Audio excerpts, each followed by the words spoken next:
Hello everyone, welcome to एसएप knowledge. आज हम लोग पढ़ेंगे रेशियो एंड प्रोपोर्शन। मैं एप्टीट्यूड की प्लेलिस्ट लेके आ रहा हूँ आप लोग के लिए। तो आज स्टार्ट करते हैं नया टॉपिक, रेशियो। पहले what is ratio? Ratio is the comparison between two quantities. ये इतना सब लोग को पता होगा। एक एग्जाम्पल से अपने पॉइंट को क्लियर करता हूँ। लाइक कोई ए है, उसने खरीदा 2 kg टोमेटो। कोई बंदा बी है, उसने बाय किया 1 litre of milk. So B is to A का रेशियो क्या होगा? रेशियो विल बी,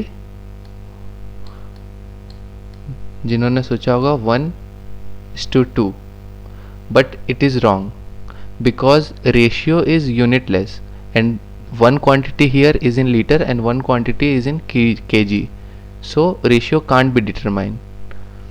So ये common mistake है जो बच्चे कर देते हैं. So ratio is unitless.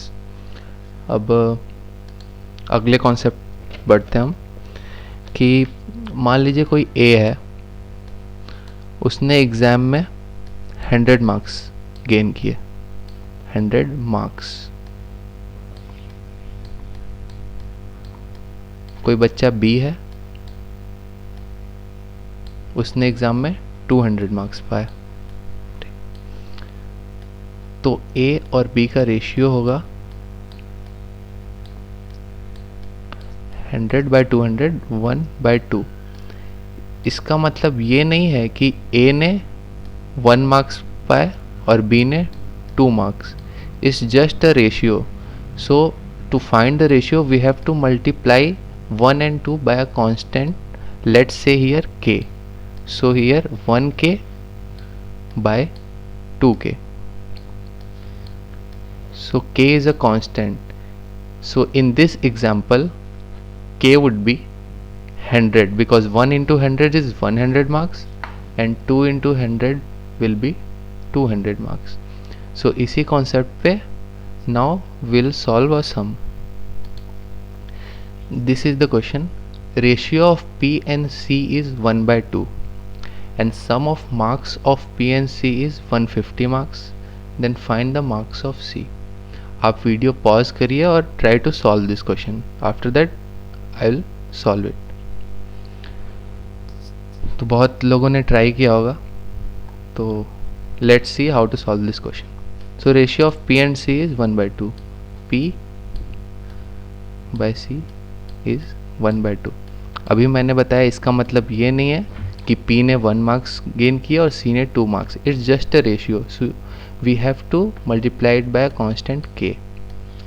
So it is 1k